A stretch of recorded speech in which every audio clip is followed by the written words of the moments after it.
Welcome to episode 30 of the Current Backloggers. The date is September 4th, 2020.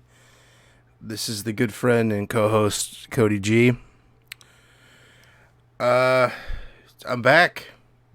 And let me look at the camera, though. I feel like I'm looking at the wrong screen here. Let's look at the...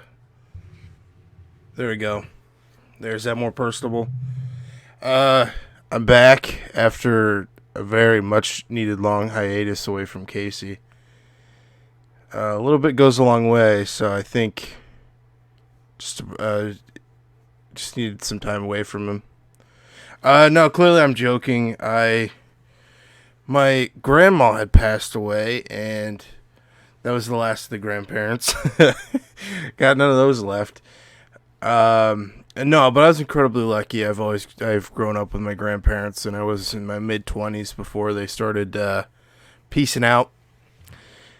So I was very lucky in that department.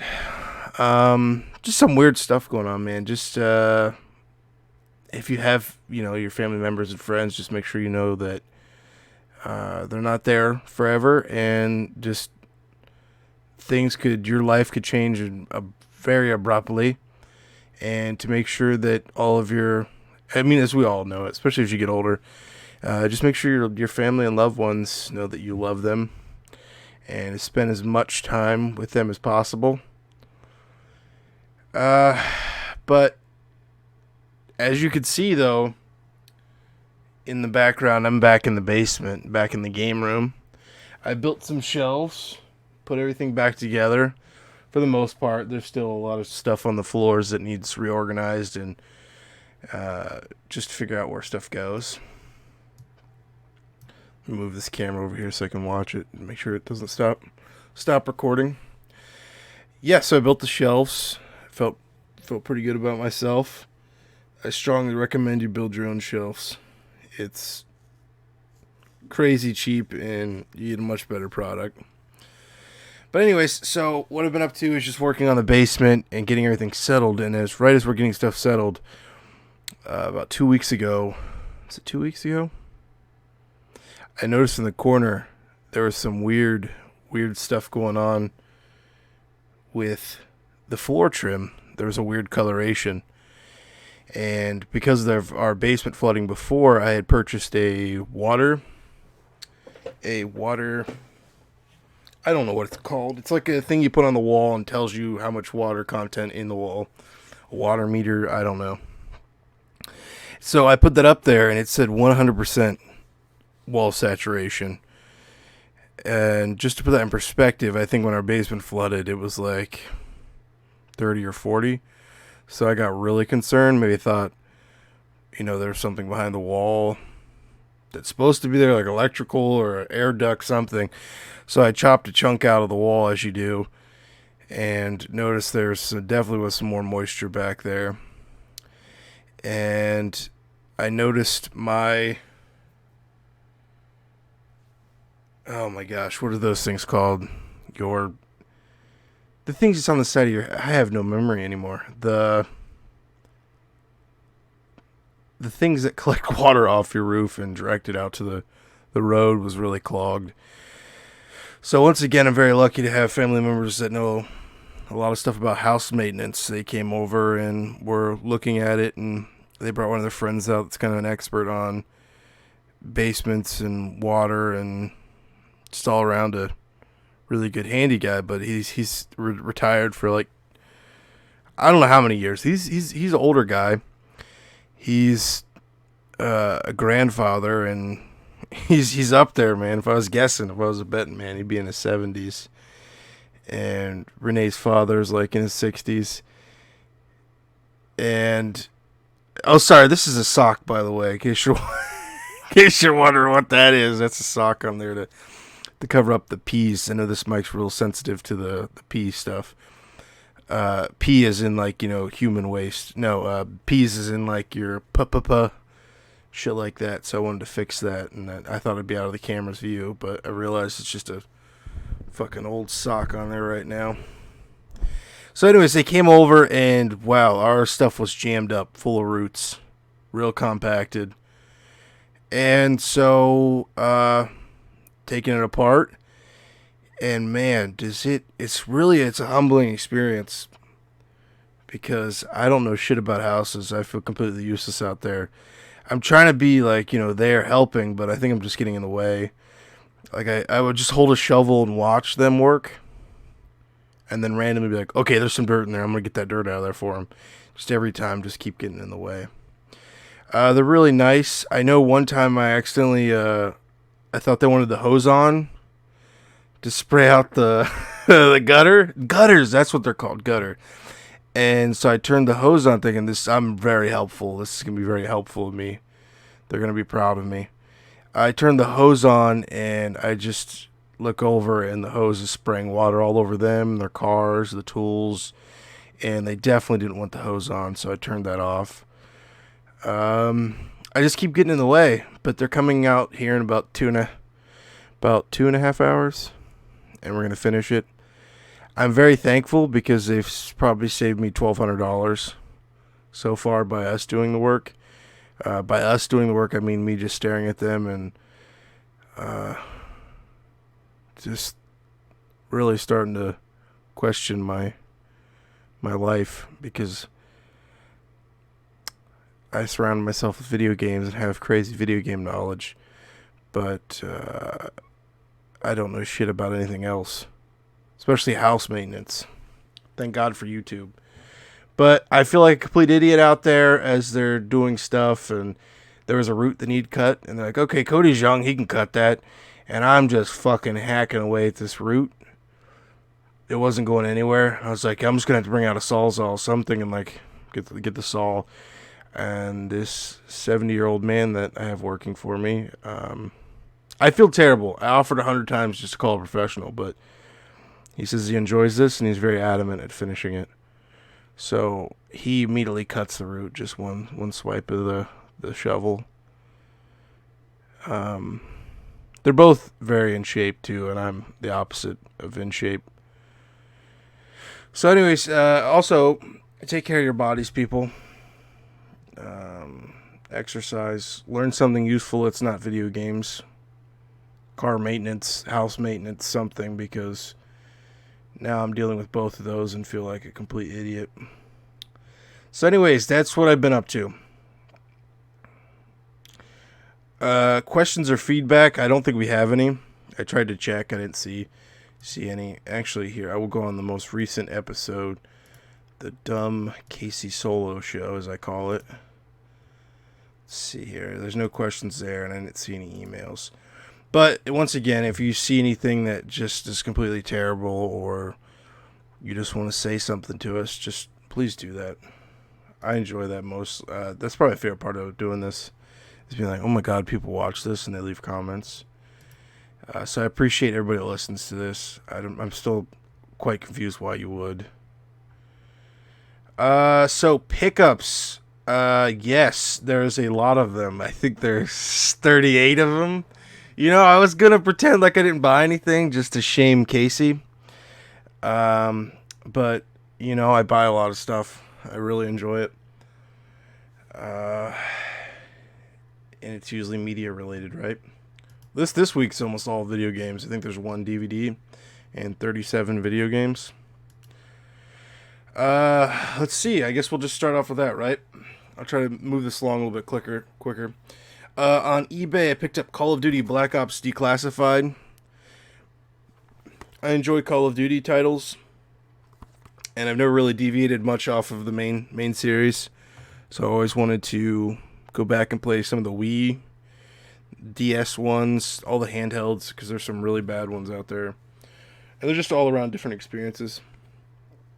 At GameStop with my $5 credit, so these were free games, I picked up, this is a discounted game, Nobunaga Naga's Ambition Tashi. Whatever the hell that means, but it looks like a strategy game for the PS4. I love me some strategy games. And this is made by the people, or at least published by Koei Tecmo. So it looked good. I looked up some quick reviews. It's not the greatest reviews, but I do love some strategy games. Heathcliff, The Fast and the Furious. This just looked terrible. Kart Racer on the Wii. And I have a bad habit of seeing games like that and knowing they're terrible. But with it being a kart racer, I was like, we'll have friends over here and I'm going to play them. And that never happens.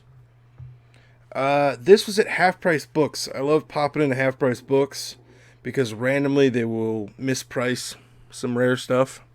It's always a fun little venture to go in there.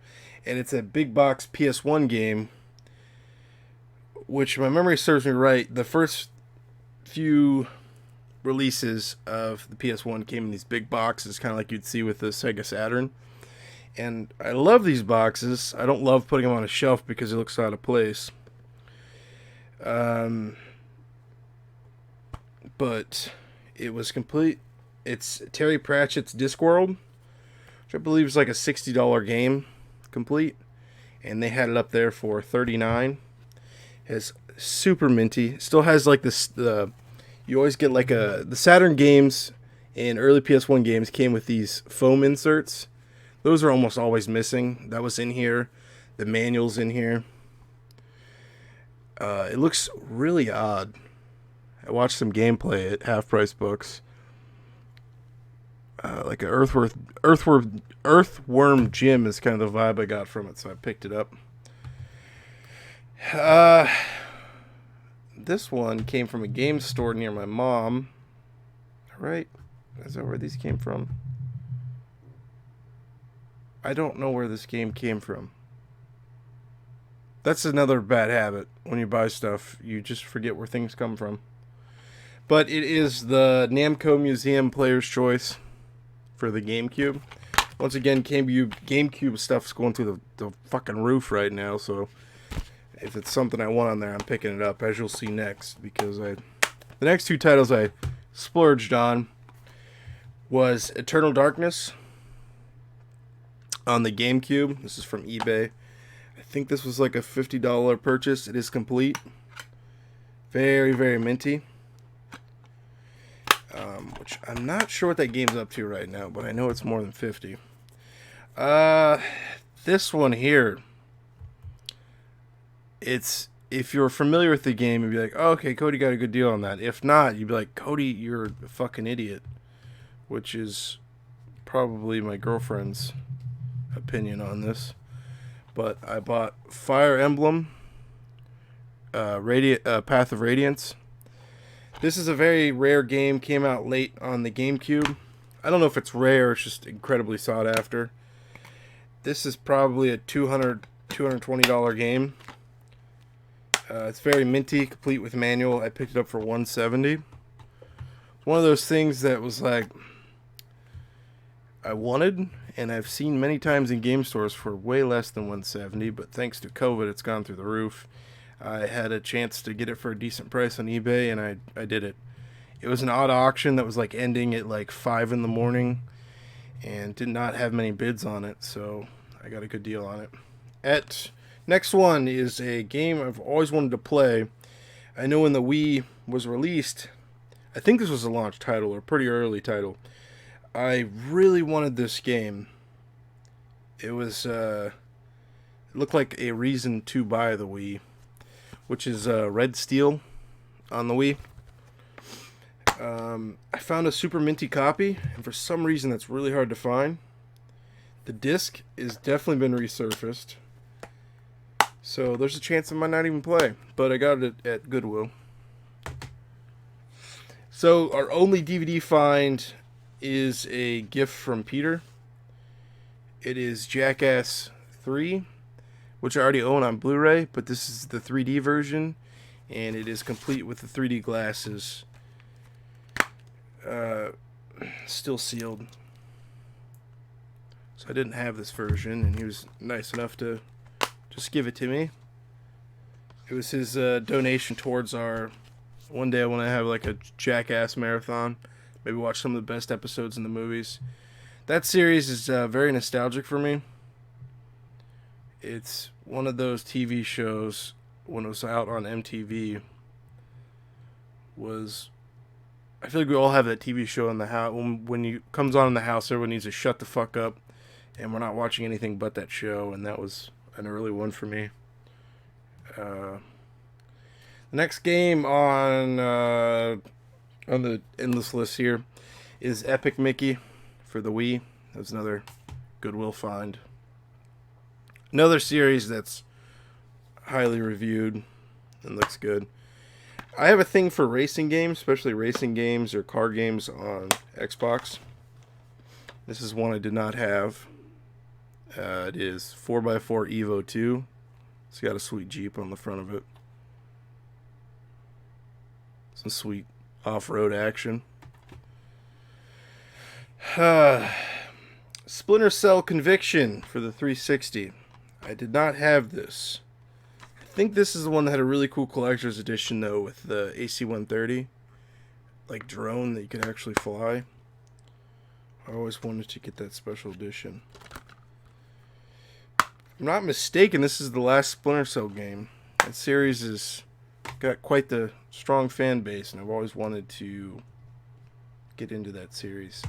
Another half-price misprice, as I like to call them, that's trademarked, you cannot use it, is the Paper Mario, the 1,000 Doors. I'm getting pretty close to just not giving a shit about GameCube anymore. I feel pretty content with my GameCube collection. There is a couple things in there, Cubivore, things that are just fucking $500-$600 on eBay. Chibi Robo. I forget what that's called. I had a chance to buy that for $80 like 4 or 5 years ago, and I was like, "Oh, that's too much." And no joke, I think that thing goes for like $300 now. So that's why you see me buying so much stuff. You say, "Cody, this is too much stuff," but my fear of FOMO, well, that's kind of redundant. My FOMO is pretty strong just because of seeing where games go. Especially because now games that were new when I was a kid are going through the roof. Before, it didn't matter too much because I didn't have a strong nostalgia feel for NES games. I played them as a kid because it seemed like every babysitter, grandparent, and parent all had NESs that you would play as a kid. But the new stuff from when I was a kid, I'm incredibly nostalgic for, and it is going through the roof. Got this for $45. I have no idea what it goes for now. Might be $100. I can't remember. That's the bestseller version. So excited about that. Continuing on the GameCube train. That was Half Price Books. Half Price Misprice. Star Fox Assault. This was... I don't remember what this was. Where this came from. I've started a pile of recent pickups so I can, get on the podcast and get ridiculed for buying shit. But I don't remember where this game came from. I have no memory of this. Star Fox Assault. Where did this come from? Oh man, it is scratched the hell up. Usually if they're scratched the hell up, it means they came from... Most likely came from Goodwill. I don't know where that came from. Oh, yes I do. I think that was a Facebook Marketplace pickup. That's where all three of these came from, actually. I think they were $20 a piece. Metroid Prime so Star Fox Assault was $20. Metroid Prime was $20. Player's Choice. They are all scratched up. This is all flooding back to me now. But the guy told me, "Hey man, if these don't work, let me know. I'll make it up to you, whatever the hell that means." But I tried them all and they do play. This one's actually in really good shape. Zelda the Wind Waker. Legend of Zelda Wind Waker. Once again, man, there's maybe 5 more titles on the GameCube that I'd care to get. But the way prices are right now, I just gotta relax and be patient. I gotta wait for either eBay auctions or shit that people have put up wrong, or game stores that misprice, or yard sales. Just I have to learn to be patient with that stuff. It'll pop up.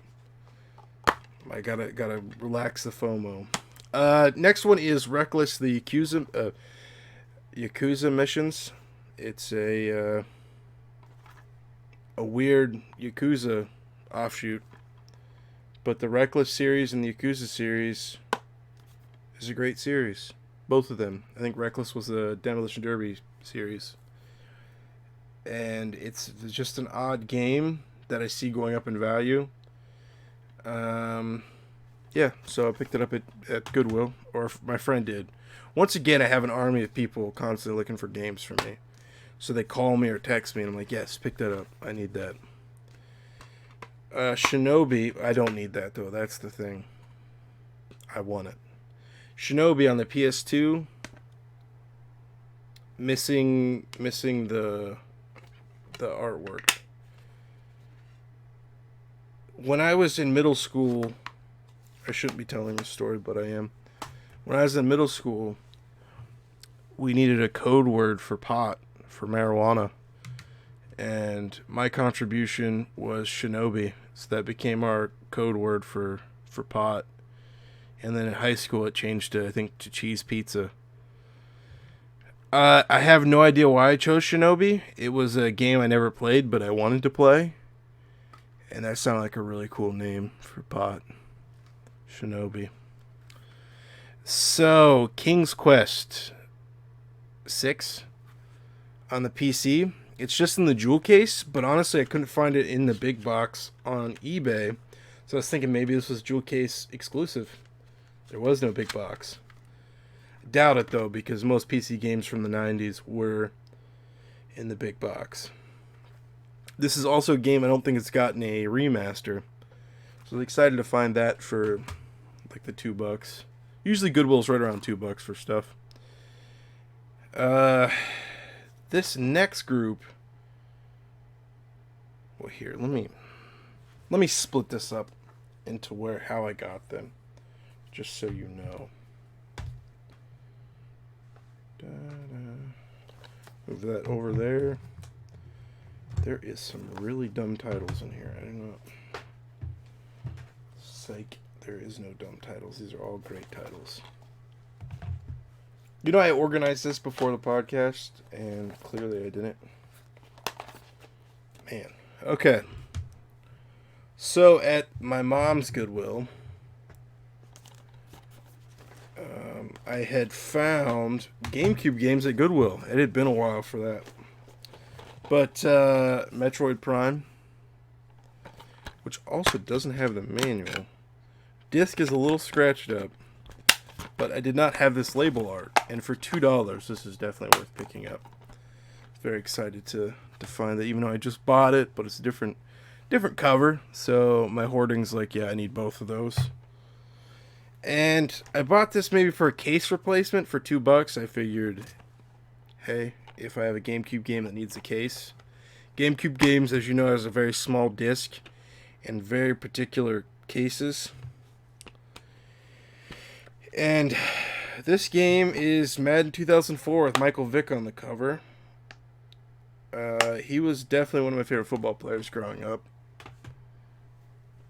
The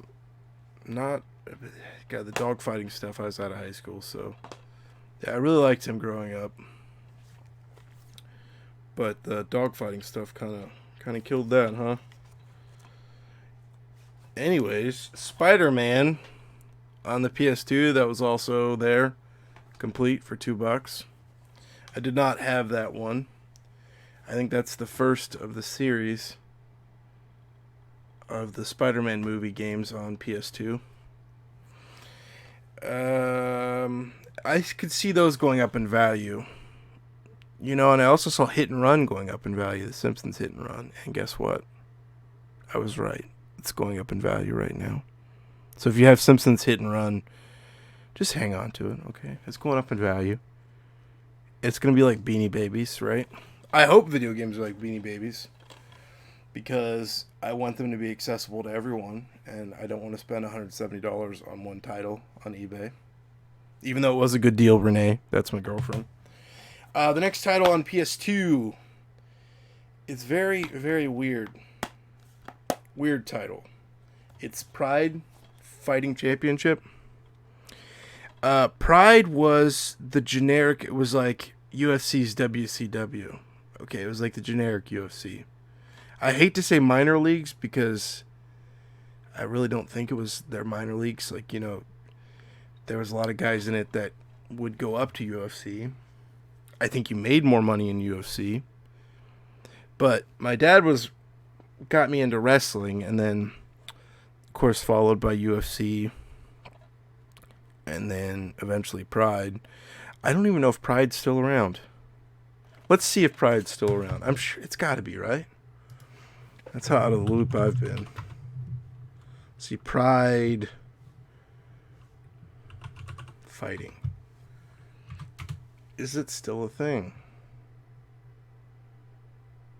Oh no, man. They ceased operations in 2007. I'm really behind, huh? Pride, I think, was more of like almost like a hybrid, if I'm remembering correctly. It's weird. It was weird. And Google just told me it was Japanese. So that makes sense why it was fucking weird. I think there's like weird mashups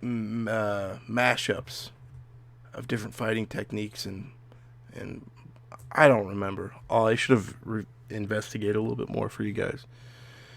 Then at my mom's pawn shop there, she's friends with the owner. He's a really nice guy, and he knows that I like video games, so he will cut me some really good deals. For $2, I picked up the NES Remix pack. This is the Nintendo Select. I had this game already, but not the Nintendo Select version. Look at me right now. If you guys ever take anything serious that I say, which you shouldn't, buy Wii U stuff now. Wii U, okay? Buy it now. Buy Wii stuff too, but especially Wii U.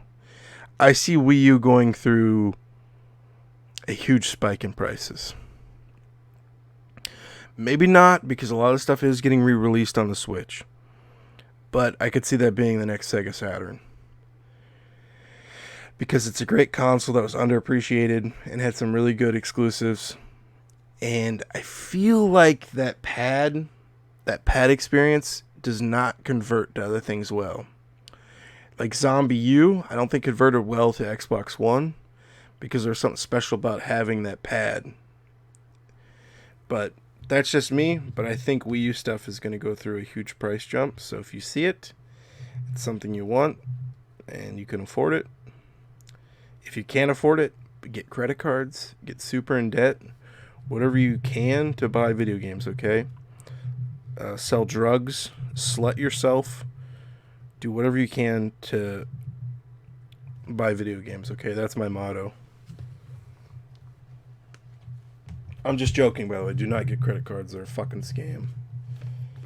And everyone's like, oh, but I get... This is what kills me about credit cards. See, now you got me started. You got me started on credit cards. What kills me about credit cards is people go, oh my God, but I got mileage for flying. Oh my God, I got a Target gift card. Do you realize they do that on purpose, right? Trust me, you're not getting anything free. They do those things because it makes them money. Maybe you have self-control. Maybe you have self-control and you can do it. And you buy just your groceries and your gas on it. And you're like, oh, I got points. And my credit went up. But if you look around this room, other side. If you look around this room, nothing, or my body type, nothing about me says self-control. So if you know yourself and you don't have self-control, first of all, work on it. But also do not get credit cards. Because that's who credit cards prey on.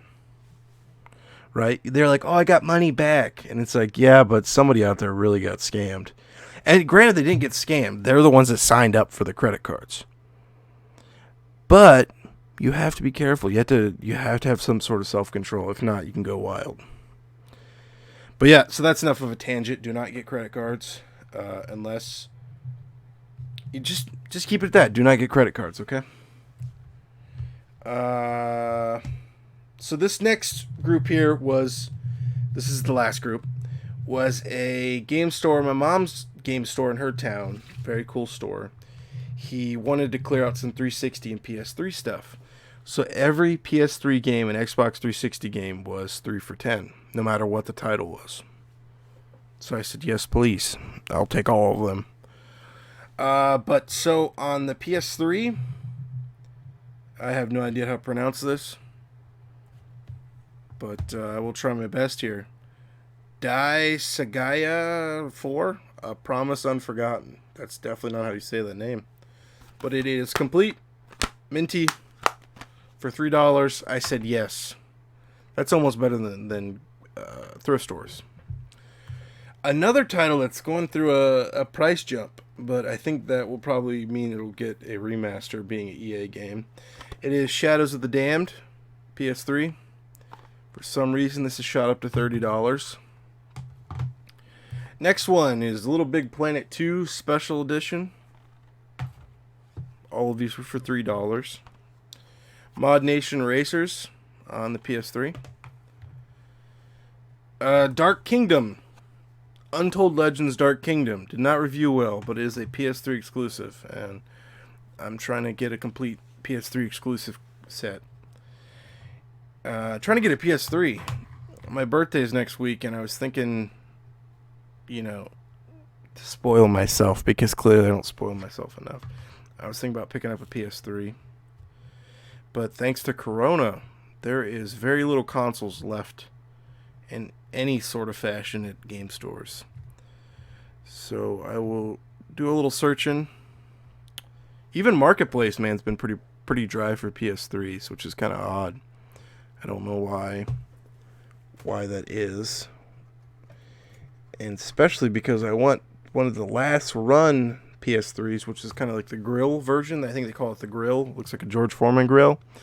The reason I want it is because I think Sony was like, our final PS3, let's make almost like a legacy one that it will be incredibly durable. And that's because it doesn't have a disc tray. And usually a lot of the faults in video game consoles are either your disc trays or capacitors. With that being, oh gosh, what model? Was that 2013 that came out, 2014?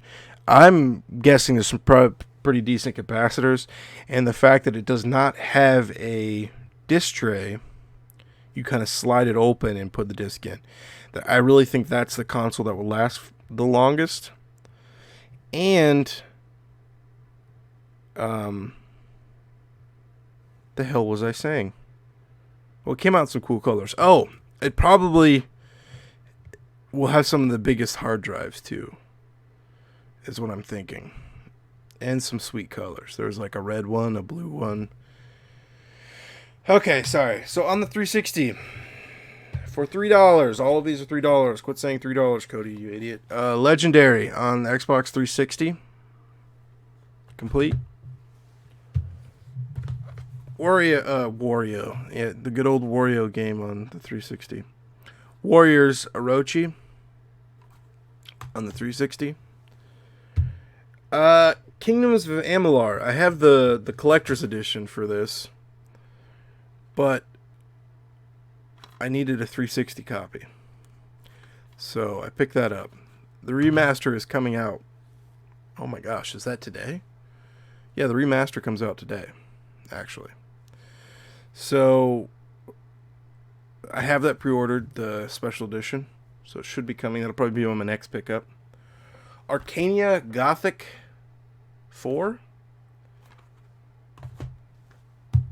Eat Lead, Return of Matt Hazard. One of those games that is a cult hit, I would guess you'd say. I could see this going up in value. I don't know. Dude, also don't think video games are an investment, right? It's not true. In some cases, yes, it's true, but don't think of them that way. Without the manual, just because I really want to play this game. And it's something I would have avoided, but I know a lot of YouTubers list this as, or things I've seen online is listed as a hidden gem. It's G.I. Joe, The Rise of Cobra. I'd like to get the handheld versions too. I think the Wii version, because it's almost like different play styles. Port Royale Pirates and Merchants 3. I have no idea what the hell this is. But it kind of looked like a... I know the Sid Meier Pirates games blew my mind as a kid. Just how ridiculously simmy they are. And this kind of gave me that vibe. So I said sure. For $3, why not? This is a great game. One of the last THQ games, though, is Red Faction Armageddon. That might have been the last one. Let's do a little history knowledge here. THQ last game.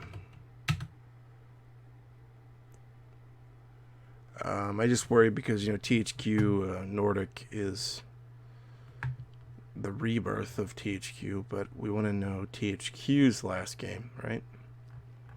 Man, they had a lot of devs. Bankruptcy and liquidation. Let's see. THQ was forced to delay Company of Heroes 2. Was that the last one? And Metro Last Light? Were those the last titles? Wow, I forgot how recent they were a thing. Yeah, it looks like it. THQ partnered with Humble Bundle, which is, I think, how I bought Company of Heroes. THQ sold nearly 800,000 bundles, raising $5 million.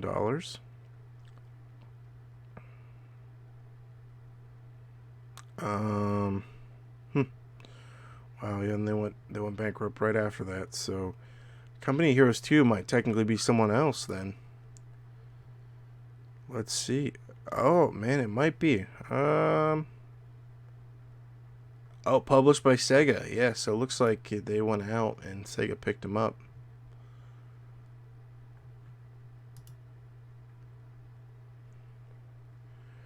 I'm trying to figure out here, what is their last title? I know Google's trying to tell me the last Airbender, but I don't think so. That shit came out on PS2. Oh, it's because I typed in THQ last game. Oh my god, Google. I don't know. But THQ's a funny one, man. They put a lot of time and money into that they had a tablet. I'm sure you guys are familiar with. I think it's called UDraw. And man, that thing flopped hard. And I think they ended up with a... Oh, actually, here's a list. Here's a list of their final games, I believe.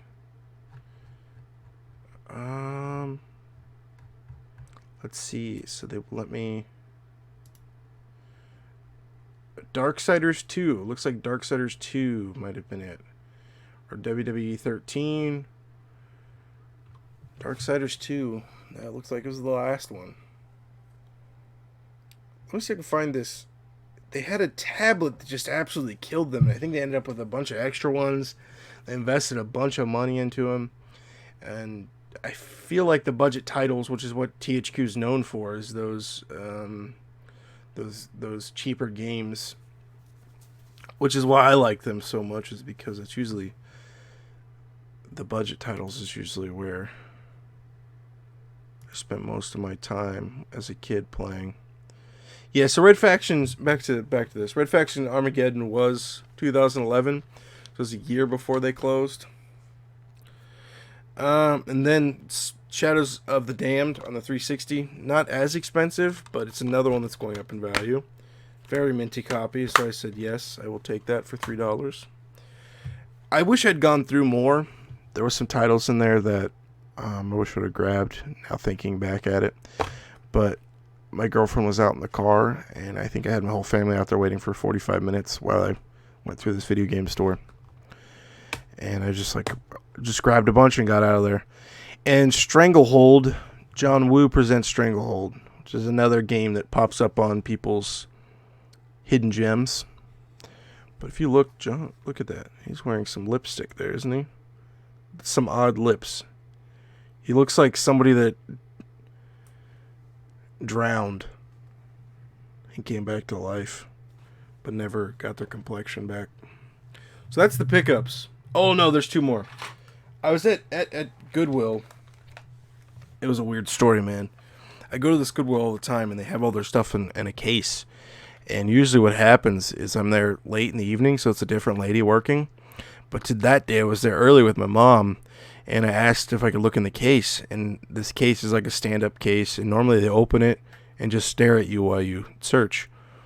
So she opens it, and I start searching and grabbing stuff out of there to look at, and she just flipped the lid, man. She did one of my pet peeves, which is where people repeatedly say no, like no, no, no, no, no, no, no.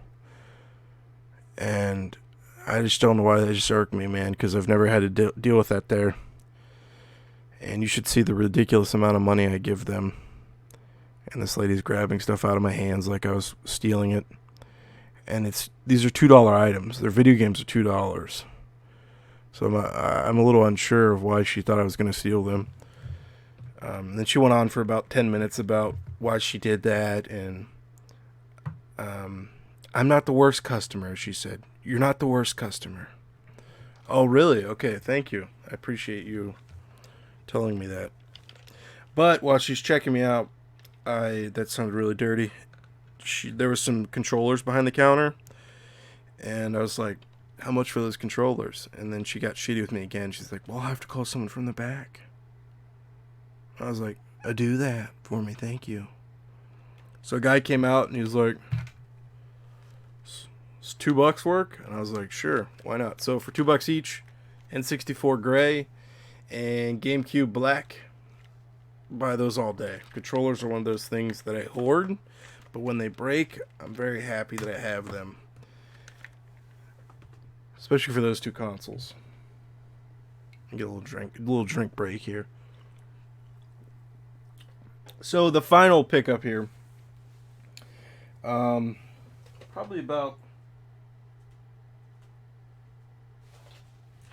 a 4 or 5 months ago, there was a magazine article and cover that was going a little viral. It was getting shared a lot, and it was a magazine called Next Generation, and it's just a very weird timepiece magazine. This was in August of '98, so this is right about the time that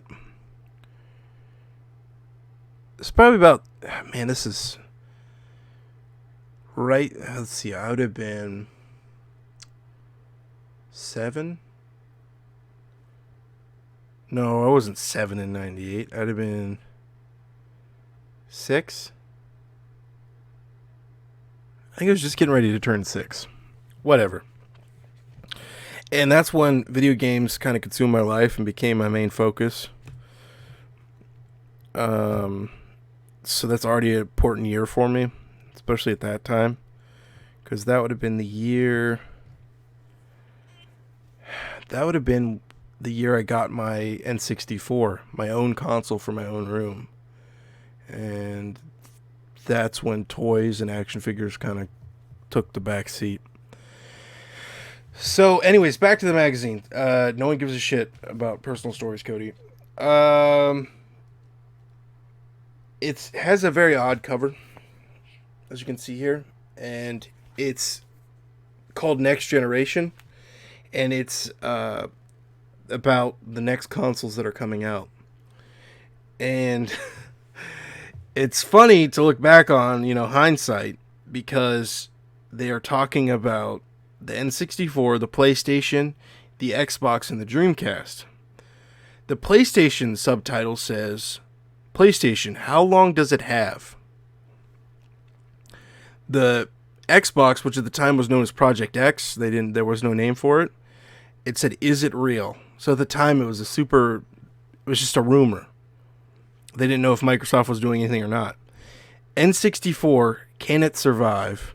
And then for Dreamcast, it says, can it be stopped? As you guys know, PlayStation went on, dominated. N64 did okay. Project X was definitely real and definitely dominated. And Dreamcast actually stopped so hard that it stopped the entire company of Sega. Inside is just an articles about, of course, your games and stuff like that. But there's like mock-ups of the Xbox that look nothing like the Xbox we got. Essentially look like a DVD player. So once this magazine got shared a bunch, I was like, man, I want a copy. And there was none on eBay. So I just put out a eBay reminder, hey, if this pops up, let me know. And it did, and it's for a good price of $5. And I said, yes, please. So I bought it for $7. It's very minty, has all the inserts. I will definitely be getting this framed because it is such a unique part of the gaming history. And it's just really funny to read. They had several magazines where it was like, hindsight looking back on it's like, of course, idiots, or you guys were wrong, or whatever. But I just love it. I don't know. I've been really protective over it too. Like the cat came in this room, and I was like, just watching this magazine. I was like, you go towards the magazine, I'm gonna throw you out of this room. I'm gonna kick you out. So that's the pickups, man. Jesus Christ, that was a long one, wasn't it? So the next part, normally if Casey's here, this is where I'd be, talking about his pickups, which is usually one or two things. So I feel like pickups is a Cody thing. I feel good about that. That's like my part of this. That's where I contribute, right? Not only can I fill in when he's gone, but I can also contribute in pickups. So the next one is, what have you been playing? And I've been playing, okay, because I've had 3 weeks. I finally beat Halo Wars. I definitely enjoyed it, man. It got really good at the end. It's just a strategy. It's like a strategy game. Well, it's more of a TV show with a strategy game kind of thrown in there. It's just some of the best cutscenes in video games is Halo Wars, and the people that make those animations are, famous. They made the Knights of the Old Republic ones. I wish Microsoft would give them a TV show for Halo. An animated TV show, maybe Netflix, an episodic thing. I think that's where Halo would fall best. And even if you don't want to play these games, you should definitely go and just watch the cutscenes. They're some of the best action.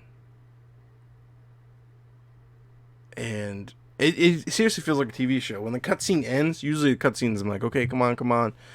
But when these cutscenes end, I'm kind of sad because I just enjoy them. I beat it, and I was like, okay, I'm going to move on to the DLC because I have the Game of the Year edition. The only DLC included in the Game of the Year edition is skins. All of the skins for multiplayer, which I have no real plans of playing. Well, it's not skins, it's more generals, so I think it might change your troops. I'm not sure yet. I haven't messed with that enough, but that would make sense, I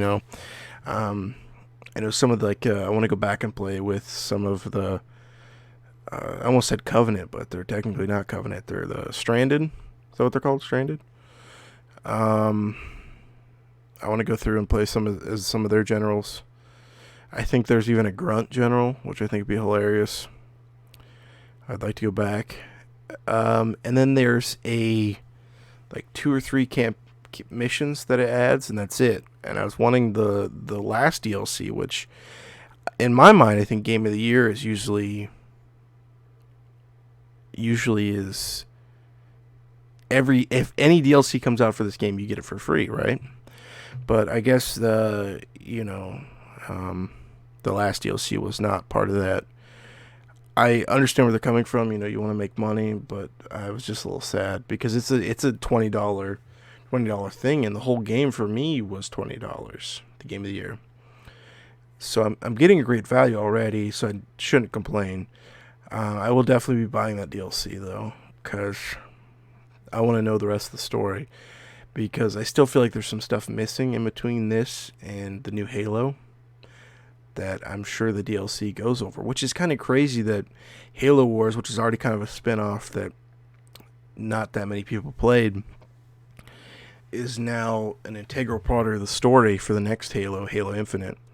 And I'm not sure yet, but I'm guessing that the DLC would also be pretty integral for the story of Halo Infinite. Just judging based on there's some stuff missing that I wish they would have talked about or shown. So let's move on. The next thing I've been playing was Dragon Quest 1. I finally beat it. Towards the end, I kind of slowed down. I just wanted to savor it. And it's just, once again, just some mindless grinding. It's something I was playing while I was listening to podcasts or watching TV shows, which is, I think, is not how they wanted you to play it, but that's, I feel, the best way to play those older grindy games. They can get pretty boring if you're not. The story is pretty stereotypical, but you have to think of the context of when it was released, that this was not stereotypical. This is, mechanics wise and story wise, this was one of the first. And a lot of other games like Pokemon and stuff like that was based off of it. I had fun with it. I might go play the second one, because the second one's kind of where they added teams instead of as the individual fighter, you had teams. But honestly, nothing has changed from previously playing it. The final boss was awesome. There's kind of like a little bait and switch that he does. But yeah, it's just the grandfather of current RPGs, and I want to play more RPGs and appreciate them. I'm more of a shooter. I started playing games in the heyday of fighting games, racing games, and definitely shooters.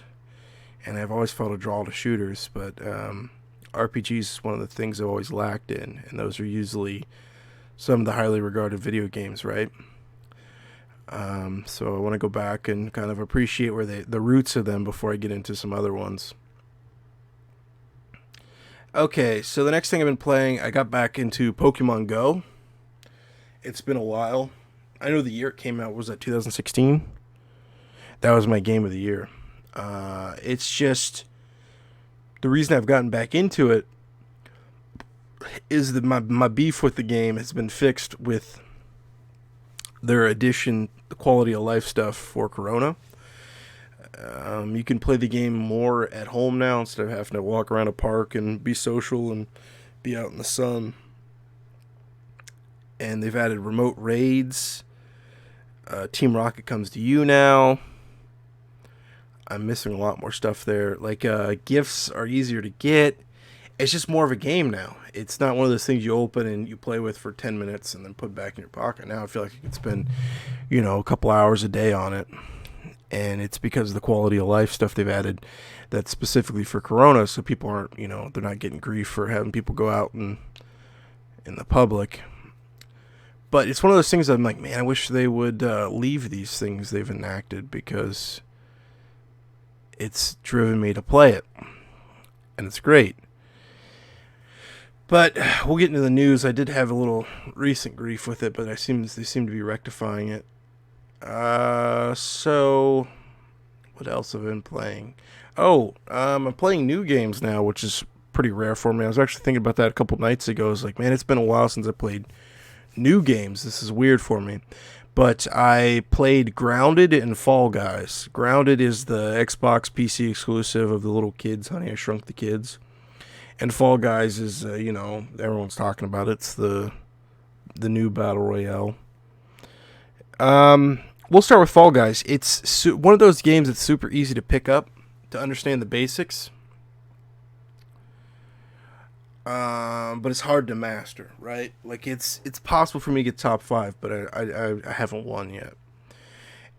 It's one of those games that's too, it's kind of becoming mainstream, because people that don't really play games or know games like, like Casey or I, or that obsessed with them, it's becoming their kind of game. Like, people are asking me, hey, you played Fall Guys? You enjoying it? Or the family members texting me like, hey, you play Fall Guys? Stuff like that. So it's becoming one of those pop culture things. I don't think it'll get to the level of Fortnite. That's a pretty high bar. But it's enjoyable. It's something I can play 2 or 3 rounds of a day. And that's where I usually call it quits. It's something I can't sit there for hours and play. I don't know how people do that. And it seems to be based more on luck versus skill until the last 5 people. And then it's I just know, I'm like, okay, this is over for me. I've gotten pretty far and I'm not winning. I do enjoy a lot of the courses. I'm seeing a lot of repeats. And then some of them you don't see pop up very often. Essentially, it's just a Wipeout, the Battle Royale. I know there's a Doritos game that Casey and one of my friends, Andrew, say it's very similar to. I'm enjoying it. It's something I don't think I'll play a lot of. It'll be something when a friend, like, hey, you want to get on Fall Guys? So that's when I'll get on. The next one is Grounded. It is it's a great game. It's kind of like a diet Monster Hunter. It's Monster Hunter always scared me because it's a very intensive game. Like, you need to know a lot of stuff. There's a huge learning curve. And Grounded, there is some of that, but it's just watered down Monster Hunter. So I feel like this is a good introduction for people to this type of game. And I didn't expect it. I expected like a Rust or a Minecraft vibe, but it's very similar to Monster Hunter in the fact that you're fighting and hunting down these big bugs, that you're teaming up with people, and then you're taking bug parts, ripping their heads off, and making armor with them. I know one of my friends referred to it as Rusty Monster Crafter because it is a combination of a lot of games, but my thing is there's not a lot of content with it. I feel like I'm kind of at this point after a couple nights of playing, maybe putting in like 16 hours or something. I feel like I've kind of done everything.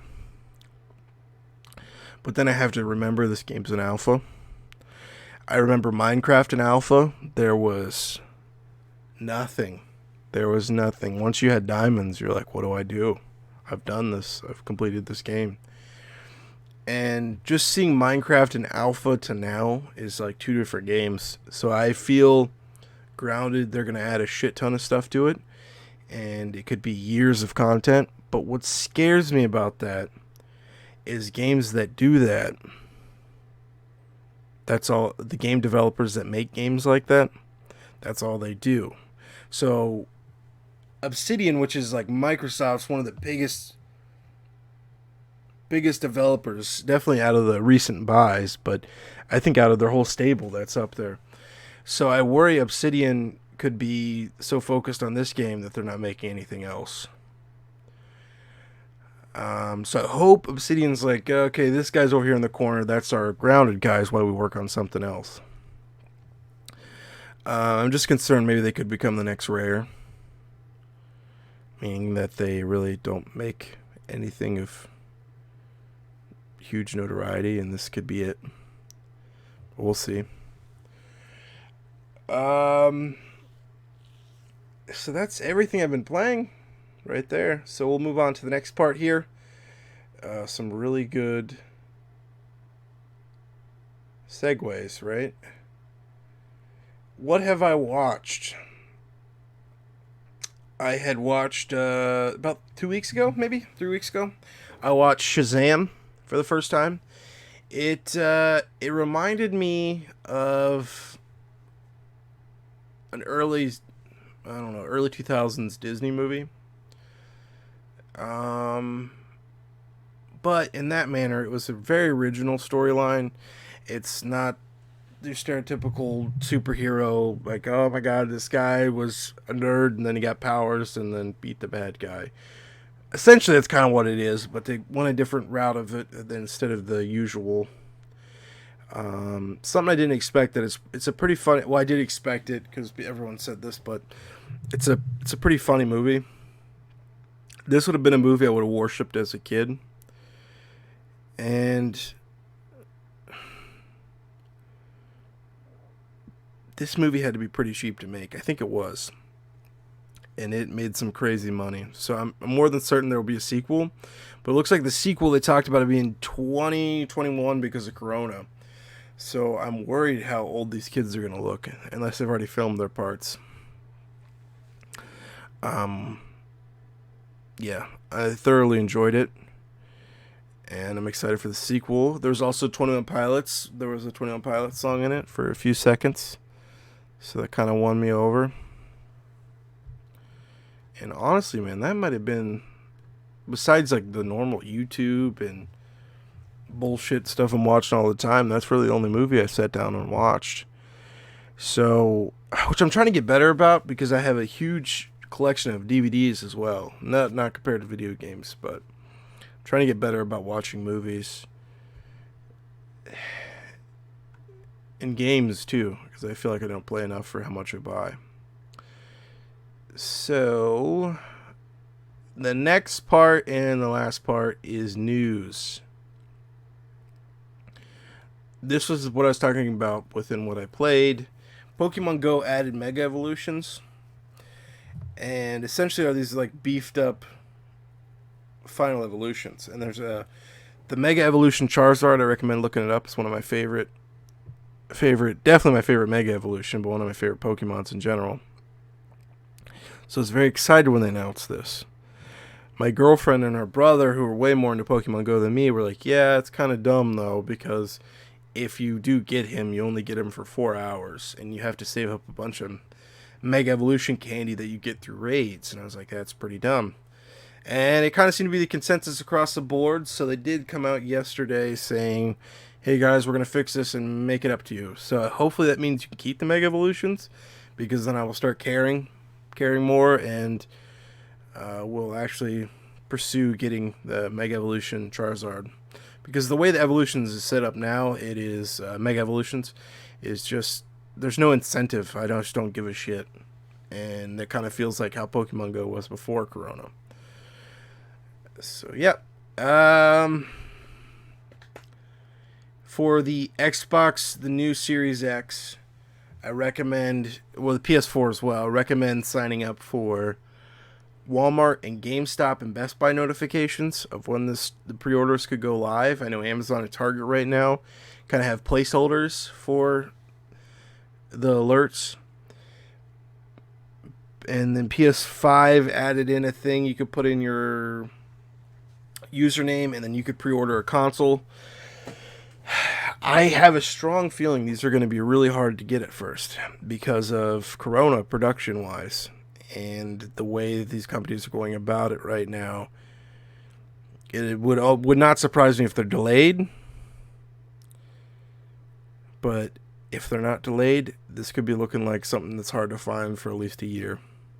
So if you want these right day one, which I'm not seeing much incentive of why you'd want them day one, make sure you sign up for these alerts.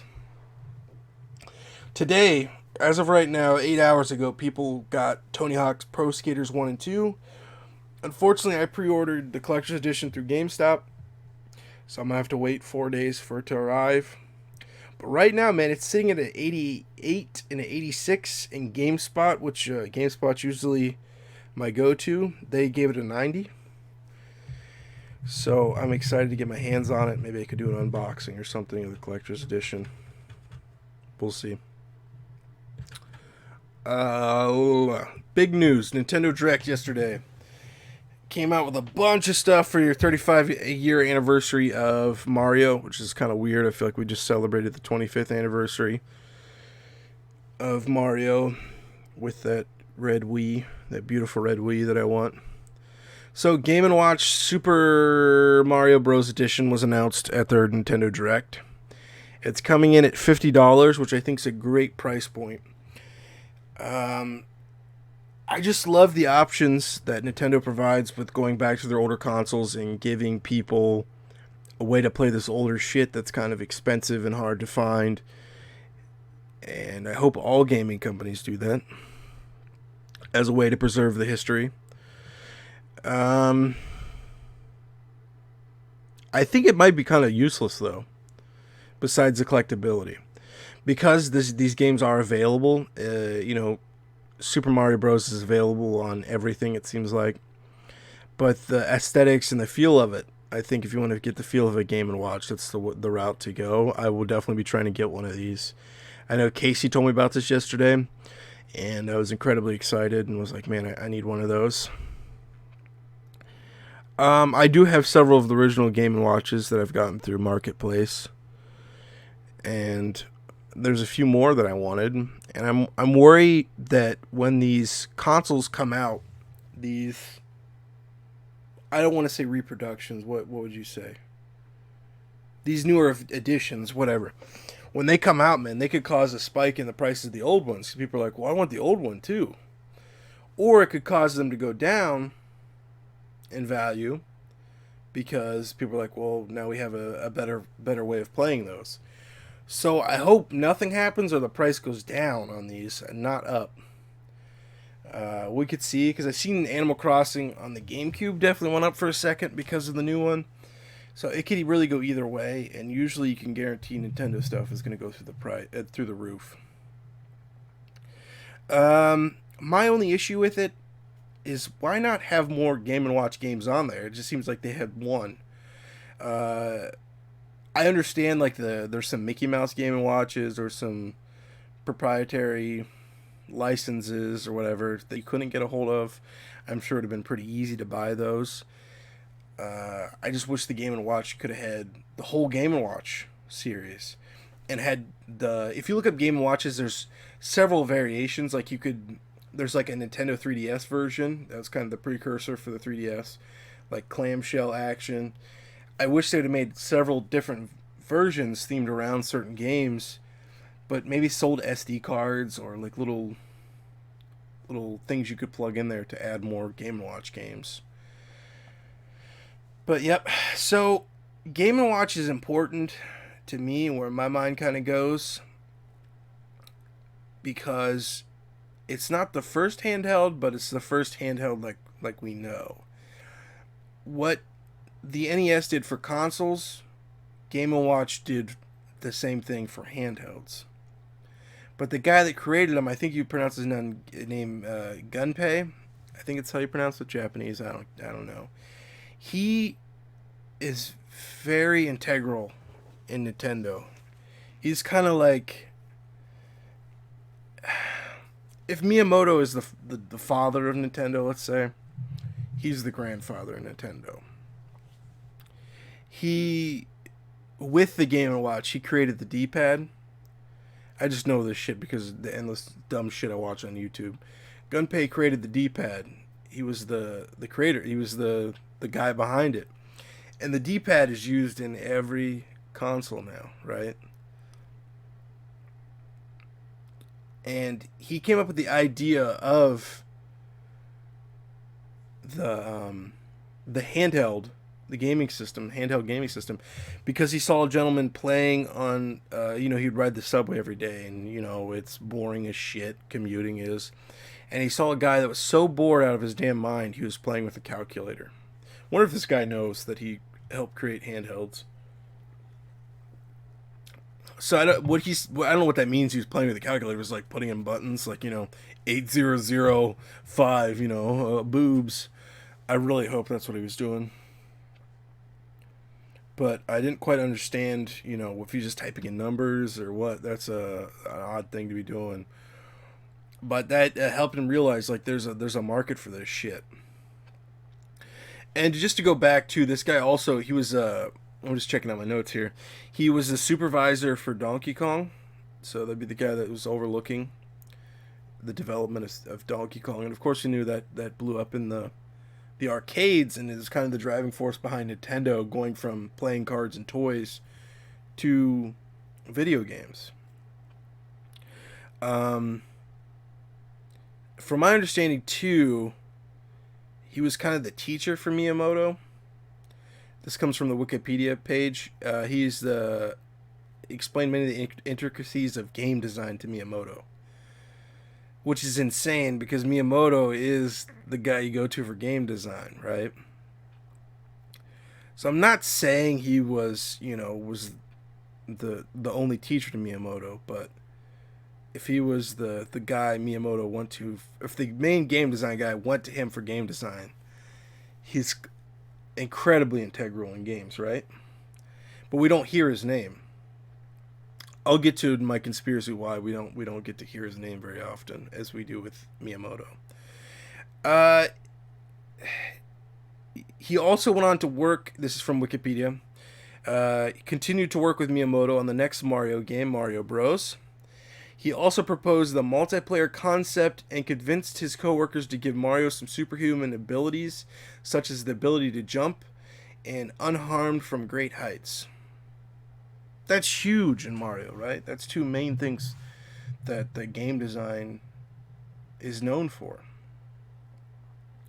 Yokoi also produced several they call them Research and Development 1, which I think Nintendo sets all the developers up into research and development teams, I think is how it works. And he worked for Research and Development 1, which is the main one. So he's their main game creator, or the watcher of the game creators, right? That's ooh. But he was the overseer for Kid Icarus and Metroid. He also designed Rob, and the main driving force behind Game Boy. And then now we will get into why I think he's not known, right? He was the main driver behind Virtual Boy, which I think is probably Nintendo's one of their only flops, console-wise, right? It was a huge commercial failure. Nintendo, this is from Wikipedia, Nintendo has denied the Virtual Boy's performance in the market was the reason for Yokoi's departure from the company. But I have a strong feeling that it had to have a huge drive in between him and Nintendo. Because he said, I'm just retiring. But after he retired, put quotation marks in there, he left with some coworkers or people that were under him. A few people left, which is usually a sign that like something happened that they didn't agree with as well, and they left to work at his company called Koto. The only reason I know about Koto is because they went on to make Bandai's entry into handhelds. It was a game system called the Wonder Swan, which is an exclusive to Japan. I've been wanting to get a couple of them. They have some cool versions. They're a pretty big hit in Japan. Never released in the United States, but I know they're pretty sought after. Let me get some sweet tea here out of a jug, right? They're pretty sought after by collectors, and they have a decent reputation for having some really good games and a really good handheld system, right? Yokoi unfortunately passed away before we could see too much action from his company. I think his company was a few years old when he passed away. But listen to how weird his death was. This is also from Wikipedia. Yokoi was riding in a car driven by his associate on the expressway when the vehicle rear-ended a truck. After the two men had left the car to inspect the damage, Yokoi was hit and fatally injured by a passing car. That's just a terrible way for him to go. And I feel like he does not get credit that he deserves. This guy is almost on the level of Ralph Baer, right? Like, he is the godfather of video games, especially modern video games. And I feel like Nintendo has buried him, and this was a chance to give him some more credit. And I feel like they dropped the ball on it. And I get no one gives a shit. People just want to play games. But I feel like he's been done dirty, and he passed away just in such a shitty, dumb way to die. And I don't know. I feel bad for him. But I feel like this could be a great movie. That whole storyline. Or TV show. Like Console Wars. Maybe dedicate a season or two to him in Console Wars. Seth Rogen. Okay, enough with the history lesson. The next thing they announced was Super Mario 3D World plus Bowser's Fury. I played a little bit of this on the Wii U. I don't have a huge tie to this game, so I really couldn't care less. The next one they announced was Super Mario Bros. 35, coming out on October 1st. This is a Battle Royale game that's going to be only available for a limited time. I think till March. I think the reason for the limited time only thing is to play on people's FOMO. And you're not getting me, okay? Nintendo, you're not going to get me. They did get me, though. So, I think they're going the route of... It seems like Nintendo loves to do similar stuff like you see with Disney. So you have the Disney Vault. I know a lot. Cheap Ass Gamer was the first person I saw that made that comparison. I think that's what they're trying to do, kind of create that, oh shit, I need to play this, I need to buy this. And essentially, it's a battle royale. It's very similar to like our Tetris 99 that we saw in there, whereas you're jumping, and if you kill an enemy on your screen, it goes to another guy's screen, um, shit like that, and then you die. Of course, it's over. It's a very original idea, and I will definitely be playing it. It looks great. The next thing is they introduced these Mario Kart RC cars, which is like Mario Kart in real life. So they have cameras on them, and they're racing around homes. You set up these like little objective poles, and uh, wow, that's such a great idea. This is I don't even know how the hell you think of this, but I really like it. I think it's going to be difficult. It's kind of like VR, where it's like, do I have room for this? Do I have space for this? But there's a lot of original ideas and things. But my sick mind goes to a dark place, okay, when it comes to this stuff. Because I can already see people setting these up on porn sets, homicide scenes, and like homeless camps, right? Just to be edgy, to be funny, because that's what I would do. That'd be hilarious, right? You have a porn set, and these RC cars are just driving around, and there's just a couple people doing it off to the side. How funny would that be? Uh, I don't know. I don't know why that's where my mind went. Uh, Man, I want to get my hands on these, but I have a feeling they're going to be rare and expensive and hard to find because this is Nintendo. This is what they do. They're experts at this shit. Creating a huge buzz by this. This could be like the It toy. Each Christmas there's an It toy. Like a few years ago it was Hatchimals. I could see this being a hit toy. There's a lot of Switches out there, and a lot of kids that would love to play with this shit. But I would have said the same thing for their cardboard, the Nintendo cardboard, right? But that never seemed to take off to the level I thought it would have. Okay, the next thing they announced was the pin set. So you have to go on and complete some challenges to get the pin set. And I went and I did the challenges. They're pretty simple. They're kind of more of a scavenger hunt for their website. Like, it won't take you directly. The links don't take you directly to where you need to be. And I think it's so you scroll a little bit and get a little more advertising in you. But I did all of the challenges besides the last two, which you kind of can't do till the game comes out. And one of the challenges is related to their Mario Kart game. I think you can only do it on the 9th. So, um, then they had like a splash screen of like T-shirts and other dumb shit you could buy. I call them dumb shit, but I loved every minute of this Nintendo Direct. This might have been my favorite Nintendo Direct I've ever watched. Uh, Super Mario Bros. All Stars is returning. That's great. That's a great compilation of games, right? And it looks like it's coming out on the Super. I needed to investigate this some more, but the Super NES, um, which I don't know how that works. You hook it up to Wi-Fi and you get new games on it. That's cool as hell, and should definitely be taken advantage of by more people. Not more people, but more developers. If Nintendo would let them, like, get some of those old Capcom games on there, some older NES games, because I think that could be the future of preserving games, right? Something similar to that. Which, to me, that is the ultimate way to do it. To have something that looks like the original controller, feels like the original controller, and something that looks like the original console, but works on modern television, and you can add new games to it.